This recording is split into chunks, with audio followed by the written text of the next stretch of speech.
Hi, everyone, and welcome to today's Up Next discussion on designing for neuroinclusivity in the workplace. I'm Stephanie Miller, HOK's Global Head of PR, and I'll be moderating today's conversation where we are here to explore a lot, but primarily how neuroinclusive design is transforming workplaces and creating environments where everyone, regardless of cognitive or sensory differences, can thrive. This discussion builds on insights from a great new book that maybe you already are aware of by our colleague Kay Sargent that is called Designing Neuroinclusive Workplaces, Advancing Sensory Processing and Cognitive Wellbeing in the Built Environment. For the next 30 minutes or more, we'll unpack a variety of topics, including why this is an urgent workplace priority today, the business case for neuroinclusive environments, what leading companies are implementing and how they're implementing these strategies today, and what future neuroinclusive workplaces and the trends, what they could look like. We invite everyone who's watching to engage. Please put comments in the comment section on LinkedIn, and we will try to get to as many of them as possible. And then we'll get back to you and keep the conversation going once we end. But let's dive in. We've got some great experts, starting with Kay Sargent, who is the Director of Thought Leadership Interiors with HOK and the author of Designing Neuroinclusive Workplaces. Kay is an industry leader in workplace design and an advocate for creating spaces that support cognitive diversity. Joining her is Sean Hoffman, National Partner in Charge for Risk Management at KPMG. Janina Harking, Director of Safety, Health and Environment and Workplace Services at AstraZeneca, and Althea Carney, an accessibility consultant with neurodivergonomics. So there's so much to cover. Let's dive in. Kay, why don't we start? Your book makes a powerful case for designing workplaces to accommodate cognitive and sensory diversity. Why is this so urgent right now? Thank you, Stephanie. That's a great question. I actually am going to argue that it's probably always been important, but we just now are starting to realize how prevalent this really is in society. I think when we started our research about 8 years ago, the statistic was 1 in 8 individuals were estimated to be neurodivergent. Now that number is 1 in 5. And we actually believe that's conservative because based on our latest research, we're seeing significantly higher numbers in people in their 20s who have grown up kind of with an IEP or just kind of fully aware and been diagnosed early. There's literally a much higher percentage. It's really in the 40 or 50 percentile of those individuals. And for the older generation, you were just that hyper kid in the corner that couldn't sit still. We just didn't get diagnosed. It doesn't mean that we don't have those challenges or that there's something this all of a sudden that has changed. It's just what's changed is just the awareness around this topic. And so now we really realize that the built environment and just the world we are living in today and the chaos and technology, et cetera, is overwhelming individuals. And we need to create spaces where everyone can thrive so that we have better well-being, better productivity, all of those things, not only for the business, but for individuals. Well, and Kay, you called out just there a few things about the speed of change, the growth of the use of technology. I throw it out to everyone on the panel. From your perspectives, what do you see as the key factors that are really driving this need for the neuroinclusive workplace? Well, something that I like to share with people is that when we all went home during lockdown for the pandemic, many workers for the first time designed their own workplaces and had an experience of understanding what they truly needed to do their best work. And that's why this work is so important, because designing for neurodiversity doesn't mean just designing for those with cognitive and sensory differences.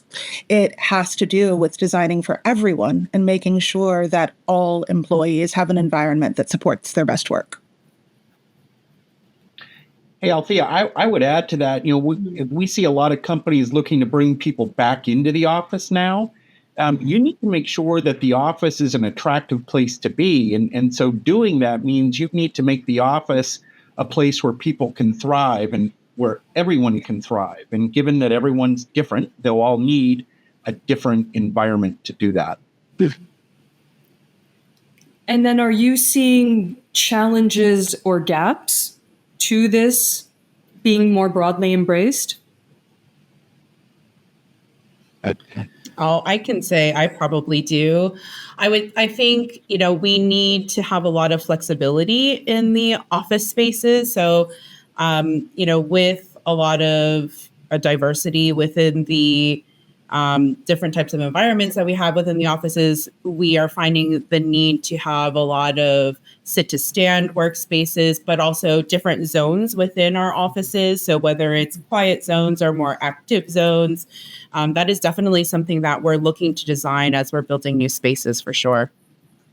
Yeah, I think it really starts with awareness. And 8 years ago, when we first started talking about this, people didn't even know what the term neurodivergent was. Right now, I think a lot more people understand what the term was, but they don't necessarily understand how prevalent it is, and they also don't understand something that Thea talked about, which is in all of our research, what we're finding is that those sensory elements that can be really triggering for people that have sensory differences or are neurodivergent, it's still affecting individuals that are neurotypical. But what might be slightly annoying to someone that's neurotypical can be debilitating to someone that is neurodivergent because they kind of tend to be the canary of the coal mine.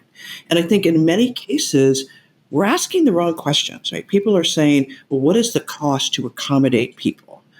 I'd say, what is the cost of not addressing this in the workspace? How many people right now are being bothered and triggered by something that is negatively impacting their engagement, their productivity, and their well-being? That's what we should be thinking about. And Kay, that's a perfect transition to the next bunch of questions that we wanted to tackle that really are looking at ROI. And Sean, from your experience working with organizations, what ROI are you seeing from doing what we're talking about, making some neuroinclusive design investments? Yeah, look, I'm an accountant by background, so I love a good, return on investment discussion. And look, for our experience, ROI is really all predicated on, at least as our firm says, getting people here, allowing them to succeed here, and then leading here.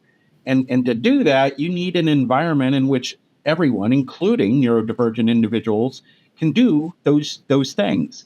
And so for us, our experience has been our neurodivergent employees, and I'm painting with a broad brush, but they stay longer, right? And that helps us avoid the cost of having to re-recruit individuals or onboarding or training and assimilation costs. And then we also find that neurodivergent employees bring some unique perspectives. And if I think about, our role is to help clients solve their hairiest problems, their hairiest challenges. And so having people on staff who can find novel solutions, that's huge. And neurodivergent individuals, I mean, by definition, that's what they're able to bring to the table. And then there's also some intangible benefits. So we've got lots of people within our firm who are either neurodivergent themselves or are caretakers. And just knowing that our firm has programs in place that support them, that's been a real boost for morale and workplace satisfaction. So again, helping us to retain our valuable people. And then lastly, I'm kind of finding it interesting that now we are finding clients who want to replicate what we've done. And that's great for us in terms of deepening relationships and candidly creating some business opportunity for us. So throwing this open to everyone, what misconceptions do you think organizations have about the costs or the benefits? Yeah, I think there's a lot of misconceptions around the built environment and that all built environments are too loud, right? And in many, many cases, I think with either being underpopulated or we've taken out the background noise, Some spaces are actually too quiet, and you can clearly hear what somebody all the way across the room is saying, and that's far more agitating than kind of that background hum. There's a lot of individuals that thrive working in busy spaces. Think about all the people that work in Starbucks because they like that energy.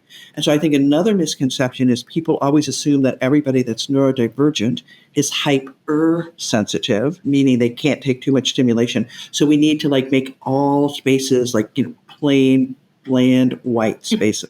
That's not true. There's a lot of individuals that are hypo, and they actually need to move or fidget. They need more stimulation. They might need to listen to music, etc. And none of us really thrive in a rectangular white box, just to be honest, because it's never found in nature, right? We need to introduce elements, I think, that we're more comfortable with. And Kay, I might just add to that. What you need might change on any given day, right? Like there are times where you need a hyposensitive environment and times when you need a hyper sensitive environment. And so that's why I think the design principles that you're talking about are really valuable. It caters to everyone and everyone at different times of their day.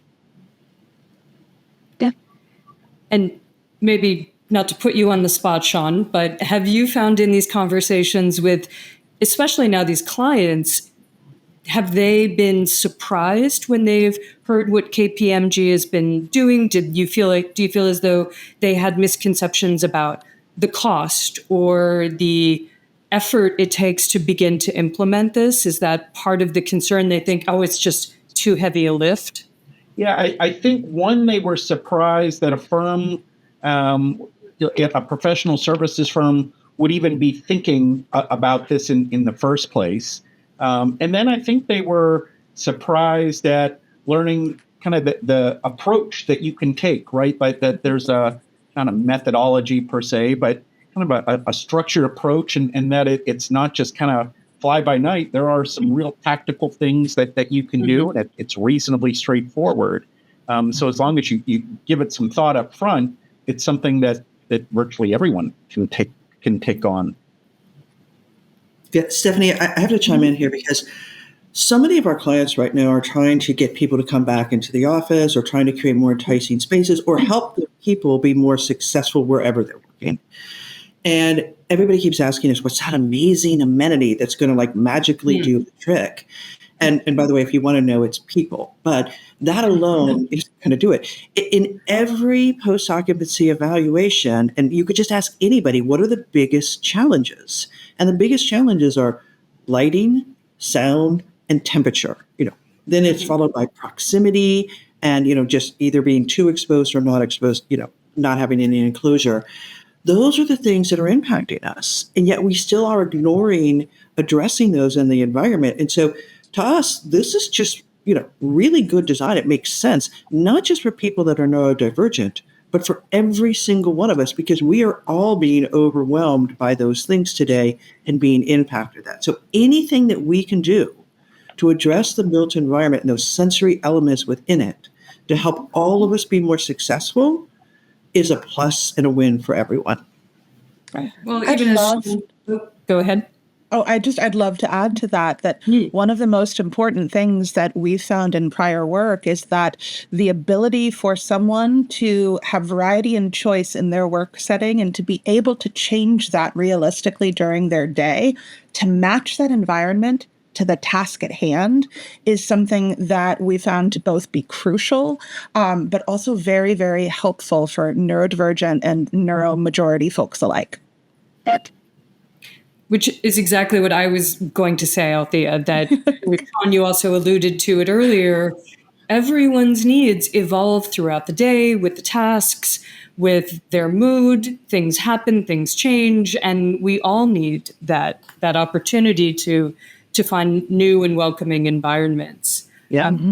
So moving over, Janina, if we could check in with you, AstraZeneca is a case study in Kay's book, and it showcases how the company implemented neuroinclusive workplace strategies. What would you say were your biggest takeaways? Yeah, I mean, firstly, I love what I'm hearing in the room. I would say that, what I'm hearing here is flexibility. And AstraZeneca's our key values is around making AstraZeneca a great place to work.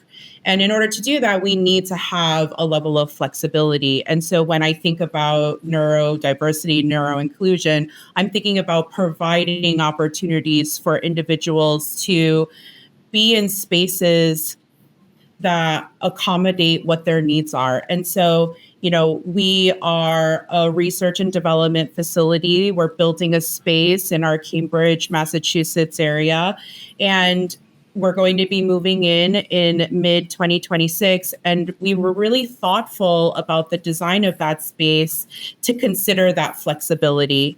And so there's a couple of examples that I'd like to share around that. So in the very, very beginning of our design, we held 2 visioning sessions with our diversity and inclusion group to really showcase some of the photos of our design specifications. So we were finding spaces as part of the visioning session where it was, too bold in color, too loud, too noisy, too busy.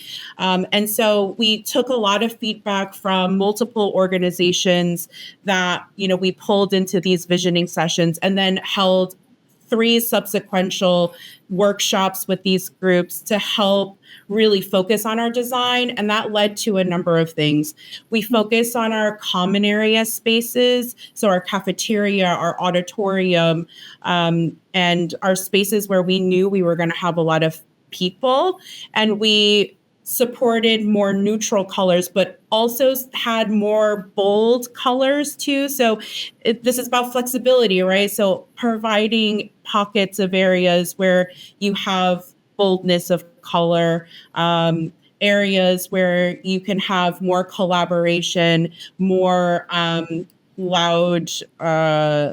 loud opportunities to speak with other people, but then also more quiet zones. We did similar activities in the office space as well.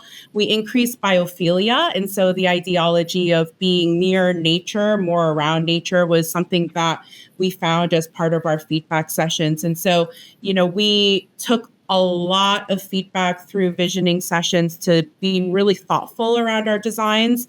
And I think that that's something that I'm really proud of. And, I heard a lot around recruitment and retaining of our population, of our employees. And that's really something that we're thoughtful of, and it's something that's important to us. That is all great. And Kay, I'm wondering, in thinking about AstraZeneca and the other case studies that you have throughout the book, what would you say are the common elements that are in the most successful implementations? Good projects start with good clients. I mean, they're clients that really care about their people, and they understand their population, and they understand that they want to help people thrive. And, I think the whole reason we built spaces is for people. It really starts with that, and taking that human-centric approach and trying to think about, what are we going to do? It's not, coffee is great and food is great, et cetera. Okay, we want all those nice things, but we have to create environments.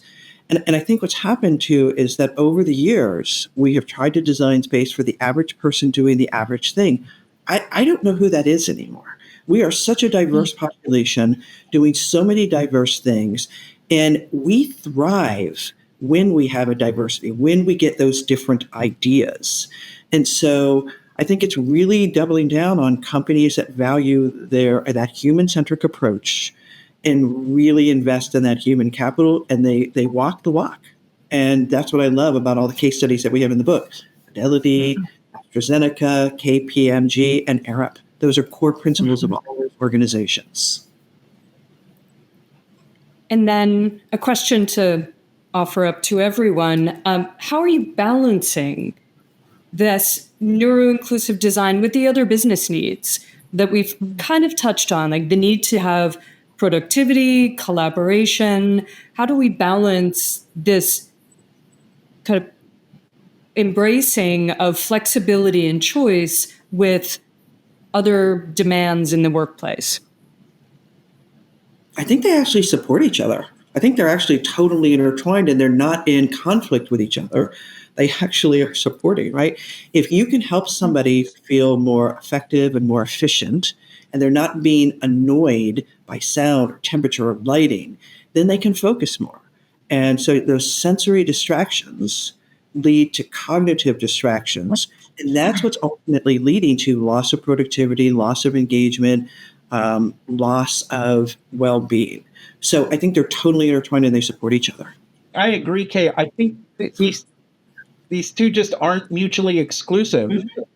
We have to recognize that making these design choices, it's just good for business. So we shouldn't think of it as a cost of an accommodation. This is really an investment in our people and an investment in our business.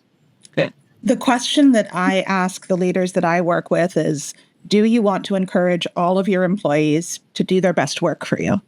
And that question is unanimously answered with, yes, of course I do. Of course I do. Then the answer to that is, you need to equip them. You need to equip them with these built environments that will support that. And as we'll talk about a little bit later, with the digital tools in your tech ecosystem to make sure that they also can do their best work in that environment. You were just beginning to tease out, Althea, where we wanted to go next. From your industry perspective, what emerging technologies and innovations are you seeing that are impacting neuroinclusive design? So I love this question because there are as many different apps and plugins and assistive technology tools as there are days of the year, and Are you wearing your loop all day. I'm not wearing my loops today because I'm in my home office, but I do personally love loop earplugs. They help me with the auditory processing differences that I personally have. But what I also like to talk with leaders about is, really going after some of that low-hanging fruit. Kay talked a little bit earlier in this session about noise and how fine-tuning that amount of noise that is in your environment is really important. And that is backed up in the research. When knowledge-based, office-based workers are asked what is the number one difficulty that they have when working from the offices that we've returned to, they unanimously do say noise, whether it is too much or not enough noise. And there are easy fixes for this. For instance, every major video conferencing platform has some feature that allows for background noise suppression to be applied at the source, so from the person who is speaking. But if your enterprise tech teams haven't enabled that by default, well, now you're relying on every single associate who is ever hopping into Zoom, WebEx, Microsoft Teams, whichever platform of choice you're using, has to know that that feature exists, has to be able to navigate to find that feature and know what to do with it once they get there. The easier solution is to go to your enterprise tech team and say, hey, have we enabled background noise suppression by default on our instance of, Zoom, Teams, WebEx, whatever it is? And if not, can we push that out when we run our next update? Because that alone will help both with that feeling of, oh, I can hear the person who is talking across the room in the background of the person I'm on my video call with, but also can help people who do feel like maybe there's a little bit too much noise in their background. So those low-hanging fruit are things like background noise suppression, making sure you have an allow listed dark mode plugin for whatever your browser of choice is. These are things that not only will all of your neurodivergent employees likely appreciate, but many of the people who are actually hands-on keyboard writing code are going to prefer anyway, whether they're neurodivergent or not. So when you add this idea of going after that long-hanging fruit with some of the other things that you can use, tools like text help is one that I really recommend to a lot of folks that will help anyone with their ability to read and write succinct text. There are things like Otter, which is a plugin that is used primarily with Zoom, but Otter allows for safe, secure, auto-transcriptioning of meetings and highlighting of key points in those meetings, which can help people with cognitive differences in the way that they work. And all of those, for the most part, are before we even scratch the surface of some of the Gen AI tools that are coming out. And the one that I will shout out for all of my neurodivergent friends who might be on the call is one called Goblin.tools, which allows you to use that Gen AI, those engines to do things like making your text more friendly or trying to parse out what someone may have said in a conversation. Or for those with ADHD, helping you to take that gobbledygook of all the things that you might have to do during a time period and really streamlining that using their magic to-do list feature. So there are so many out there, and they can really help to make all of your employees work better, not just those neurodivergent folks. Those were a ton of really great. I was scribbling down notes of some of them I was not aware of. We do have a question that has come in from our viewers, and they're asking if you're interested in creating more neuro-inclusive spaces, what are some important things to consider in the process? And interestingly, are there common mistakes that you see, even with well-intentioned spaces? And Sean, I think you might have a thought about this. Yeah, listen, I think a key principle that you have to follow is nothing for us without us. So I think as you go into designing a space, you're going to want to make sure that you have the voice of your neurodivergent colleagues involved in helping to do the design. And Kay, I know that is something that you did with us as we were going through this process, making sure that you were getting everyone's perspective. It's one thing for a person like me who's not neurodivergent to provide some input on how we should go about designing a space, how we should go up setting our processes. But it's another when you have the neurodivergent individuals themselves providing that input. So that is a key mistake I've seen folks make is trying to go it alone and not really thinking about the perspective of the community they're trying to serve. Yeah, Sean, I love talking about that too earlier, right? So, Janina, that's really where we started with KPMG is getting that group together to really hear their voice and to find out what was truly impacting them. And we went far beyond just neurodiverse individuals. We really talked about social, economic, racial, gender, really a far more intersectionality of individuals today. And neurodiversity is just, one little element of what kind of defines us as humans. We really need to kind of broaden that out if we really truly want to address this more holistically. That's right. And looking at everyone. And I think that was great. Yeah. We did the same thing when we developed the guidelines for cognitive and sensory well-being in the built environment at Fidelity. That started with, our list of potential suggestions, and we took that to hundreds of neurodivergent associates to say, please give us your ranking. Does this work for you? Does this not work for you? And then that data itself was baked into the tools that we use to audit a space. So we knew how much the neurodivergent employees who might work in that space really appreciated those changes. That really helps your leaders to make decisions about which elements to go after first. Great. So I'm wondering, kind of linking back to the ROI conversation, what do you think organizations need to do to remain competitive in this front? Yeah, I think from all the statistics that we're seeing right now, the masks are coming off. The stigmatism is starting to go away. Right now, there's only about 4% of neurodivergent employees that will actually acknowledge they are because they just don't want to be defined by that or they're afraid of retribution because of that. But I think that's starting to dissipate a lot. And I think we now have the highest percentage of individuals that are diverse or disabled, in the workforce. I think it's like 22 to 25% right now of the U.S. workforce is considered to have some form of disability. And so as the talent pool is shrinking, as we have less births now or less births than deaths, as we have deportation, as we have a shrinking group of individuals that we can pull from, we need to expand that pool. And the amazing thing is that 86% of individuals that are autistic are unemployed.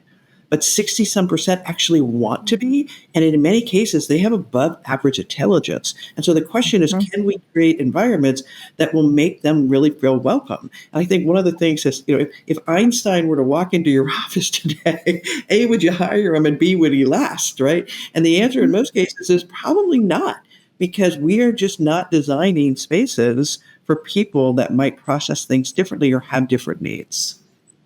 Well, and we have a few more specific questions from folks about lighting and air, especially. And I think, Janina, you wanted to jump in on the lighting. Yeah. Yeah, so let me put my sustainability and well-being hat on for a second. So from a LEED and WELL certification process, there are opportunities there that we're doing at AstraZeneca where we're looking at air quality and dimmable lighting settings. There's also technology out there where you can have your curtains like go up and down on its own based on the lighting from the outside. And so there's a lot of different technologies and opportunities out there to support both from a lighting perspective. They could be like dimmable switches, something as easy as that. And then from a air quality perspective, we're going for what we call WELL certification. And as part of that, air quality is one of the key proponents to ensure that, we're monitoring that from a day-to-day perspective to improve air quality, to reduce the lethargy, if you will. And another question has come up that I think is really interesting and important for success, at least, Kay, from the ways you've talked about this over the years, the intersection of design and policy, because we can design these spaces to be as intentional, but if they're not going to be supported, then it's going to defeat the purpose. So are there any best practices, any of you, that you've seen about this place where design and policy can come together? Yeah, I think we talk about the three-legged stool, right? There's a lot of individuals that are focused on that first leg, the onboarding, the operational, the training, making sure that your policies and procedures are set up and you've changed the way that you hire people, right, to be welcoming to a diverse group of individuals. But if you do all of that, and you're not addressing the built environment, it's like teaching someone to swim but putting them in a waterless pool, right? You have to address that built environment, because if you don't, you're setting those people up for failure. And if all you do is set up the built environment and you're not addressing those policies and procedures, again, you're setting people up for failure. And even if you do those two things, you're still maybe going to get it about 80% right. I'm just going to go back to what Sean said, and we worded it slightly differently or whatever. You say, Sean, you say nothing for us about us? Nothing for us without us. Without us. We always say nothing about us without us. Same thing, different terminology, right? But you still have to have some form of adjustments, because what might work for me may not work for you. And we could be very, very similar in a lot of ways, but we are all unique. And so first leg is operations. Second leg is environment. Third leg is adjustments. And it's those three coming together that are going to create successful solutions. And I would love to add to that when, and really look at this from the individual neurodivergent person's perspective, your neurodivergent employee's perspective as well. I have heard time and time again that neurodivergent employees go through the process of finding a diagnosis, which, if you are older, like I was when my diagnosis was discovered, can be really, really time consuming, difficult, expensive. And then you go to that accommodations team and you say, I think I know what I need. It is XYZ. And you then spend months going back and forth and finding out and right-sizing whether or not that accommodation can happen. Really, if we could encourage more companies, and I know there are some that are thinking this way already, to, instead of having someone go through a sometimes 6 months accommodation process with taking up quite a bit of time, taking up your staff time, taking up the doctor's times that are supporting these accommodations requests, and just offer a small amount of, as a benefit, a small amount of money that can be spent each year for someone to fine tune their own environment at their own level, whether that's buying loop earplugs, whether that is upgrading their headphone technology. That can really avoid this process of spending months and months navigating policy to end up with a pair of noise canceling headphones at the end of this, which you could have just gone and bought out of pocket and probably been happier. So it's just something that I really encourage all of those folks in leadership roles to consider. A little bit of benefit money spent to allow someone to upgrade their own toolkit can be really useful. This is clearly a topic that we could keep talking about, but let's try and bring it a little bit to a close. Kay, I'm going to maybe ask you, put you on the spot. What would your final thoughts be? What do you want to share about what you see as the future of neuro-inclusive workplaces? Yeah, I mean, I think for a long time we've tried to design space for the average person doing the average thing, and we need to break out of that mold. I think we need to understand that we are unique, and if we really want people to thrive, then we need to start addressing their needs. And it can be as simple as options, choice, and some level of control. You don't have to go overboard. There's lots of small things that you can do right now. There's lots of things in the existing space that you can look at, whether it's adjustments to space you already have or things you can incorporate into new spaces. But when you design for the extreme, you benefit the mean. It's kind of like that curb cut with ADA. It doesn't just help people that are neurodivergent. It helps everyone thrive. Perfect. Well, I know there were still some questions and comments. We will respond to those on LinkedIn. I think, Althea, there are a lot of folks who are already asking for all of those different AI tools and settings and information. So we will share that. If you do want to dive deeper, you can check out Kay's book, Designing Neuro-Inclusive Workplaces. It's available from Wiley and at all major book retailers. I'd encourage you, if you don't already, to follow all of our panelists on LinkedIn, and we look forward to seeing you all the next time.